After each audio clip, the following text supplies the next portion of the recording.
예쁜 옷들을 사고 명품을 사고 그리고 여행을 나도 가고 재벌 상속녀가 된 것 같은 그런 식으로 1년에 거의 9천만 원 정도를 썼던 거였어. 5천만 원이 1억이 되고 1억이 갑자기 넘어가는 자산이 기하급수적으로 불어나기 시작했던 게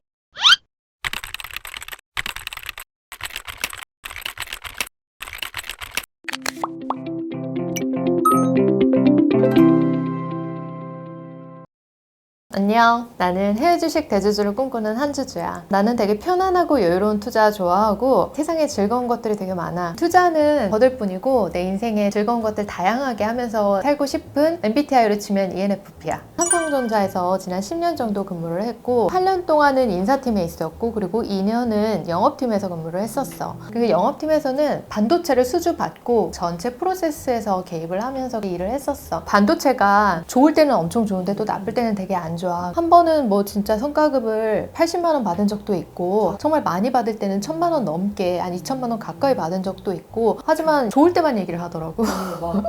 나는 솔직히 말해서 내 회사에 너무 만족을 하고 있었어. 지난 10년 동안 내가 하는 일도 너무 재미있었고 거기서 만나는 사람들도 너무 좋았어. 근데 그게 한 10년을 넘어가니까 그 일상이 계속 반복이 되는 거야. 내가 여기서 더 확장될 가능성, 내가 성장될 가능성이 없겠구나라는 생각이 들었어. 내가 다달이 월급을 받는 거. 그 이상으로의 가치를 찾을 수가 없었어. 그래서 이제 퇴사를 결심을 했던 것 같아.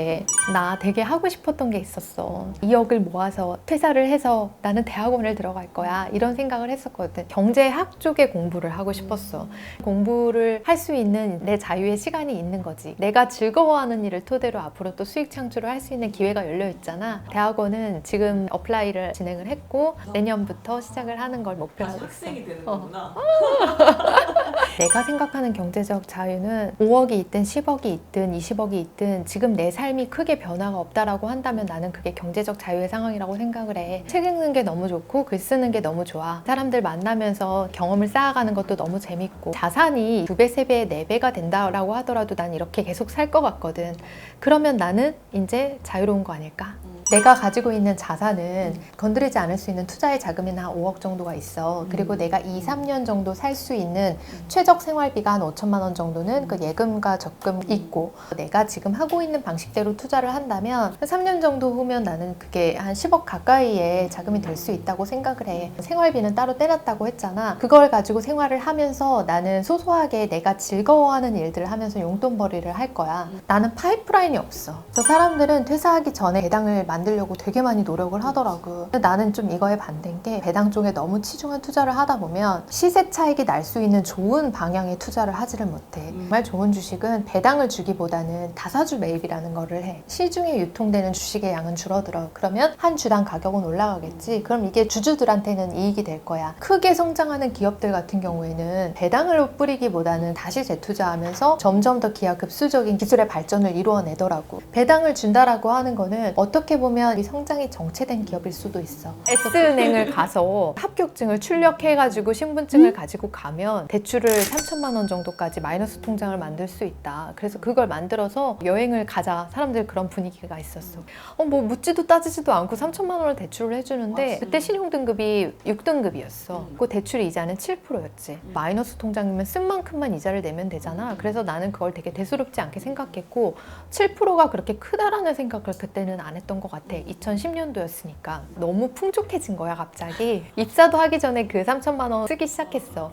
예쁜 옷들을 사고 명품을 사고 그리고 여행을 나도 가고 호캉스도 많이 하고 그래서 내가 약간 뭐 재벌 상속녀가 된 것 같은 그런 기분들을 만끽을 했고 월급을 받기도 전에 3천만 원이 정말 금방 사라지더라고. 엄마가 나 이제 보증금 하라고 1000만 원 주신 돈이 있었어. 그 1000만 원도 다 써버렸어. 단기 월세로 들어갔지. 보증금 80에 월 80만 원. 그리고 회사에서 받는 돈도 적지 않았어. 한 4천만 원 정도 그 당시에 받았던 것 같은데 연봉으로 그것도 다 썼죠. 정말 한 푼도 남김없이. 그런 식으로 1년에 거의 9천만 원 정도를 썼던 거였어. 영혼까지 끌어가지고 써본 경험을 가지고 있지. 그때 내가 26살에서 7살. 그게 내가 나를 우아하게 만들 수 있는 방법이라고 생각했어. 더 예쁜 옷들을 입고 아름답게 하고 그리고 또 멋진 장소에 가고 이게 내 자존감이었던 것 같아.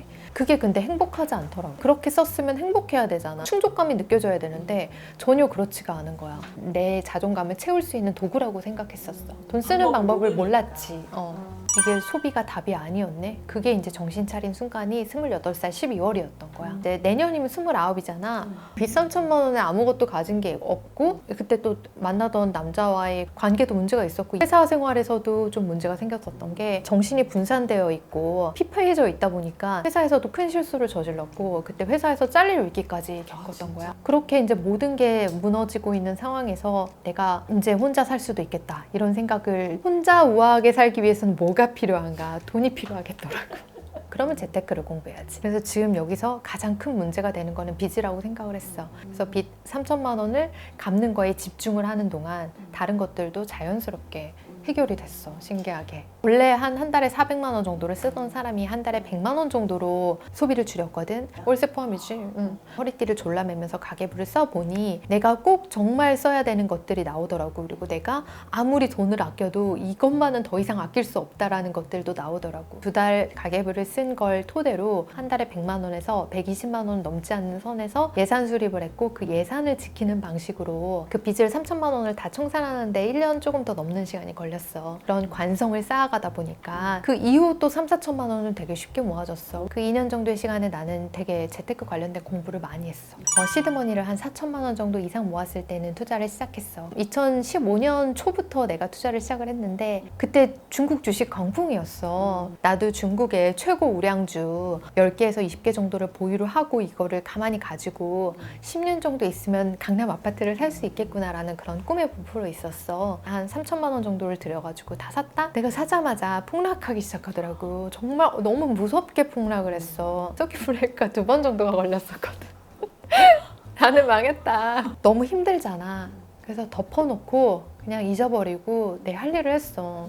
회사 생활 되게 열심히 했지. 그렇게 한 3개월이 지났을까? 갑자기 오랜만에 이렇게 주가 창을 열어봤는데 한 20% 정도가 올라 있는 거야. 내가 처음에 샀던 그 가격보다. 그때 그 주식을 다 그냥 팔아버리고 나는 가장 확실한 주식 한 가지에 그냥 다 이거를 몰아넣고 그걸 장기 투자하자라는 방식으로 그때 바꿨어. 그 6개월 동안의 삽질 이후에 나는 중국의 텐센트라는 기업에 주식 투자를 했어. 중국에서 가장 큰 플랫폼 기업 중에 거의 톱 1, 2 장기 투자를 하면서 5천만 원이 1억이 되고 1억이 갑자기 넘어가는 자산이 기하급수적으로 불어나기 시작했던 게 그 텐센트라는 기업을 장기적으로 투자를 했었던 거부터였어. 그때 또 아마존이 보이더라고. 아마존하고 텐센트하고 계속 내가 그 주가를 지켜보고 있었는데 아마존은 남들이 떨어질 때 이게 좀 덜 떨어지더라고. 오를 때 더 많이 오르더라고. 그래서 2017년도가 됐을 때는 텐센트를 다 팔아버리고 아마존으로 다 갈아탔지. 지금 내가 가지고 있는 주식보다 더 확실하고 더 안전하고 더 내가 마음 편하게 투자할 수 있는 곳이 있다라는 그런 확신이 있으면 거기에 주식을 팔아서 갈아타. 내 포트폴리오는 엄청나게 심플해. 세계 시가총액 1위부터 5위 있잖아. 그 종목만 나는 보유를 하고 있어. 마이크로소프트, 애플, 구글, 아마존, 테슬라 정도까지. 그 중에서도 애플하고 아마존의 비중이 가장 커. 내가 원금으로 들어간 돈이 한 1억 5천만 원 정도가 될 건데 지금 현재는 주식에 5억을 가지고 있다. 꾸준히 투자를 해보니까 한 최소한 3년에 2배 정도는 되더라. 내가 깨달았던 점이라면 정말 좋은 자산이라는 확신이 있으면 좀 장기적으로 가져가도 되고 그 기다림의 시간은 충분히 보상받는다는 거야. 제일 문제가 됐던 거는 마음의 조급함인 것 같아.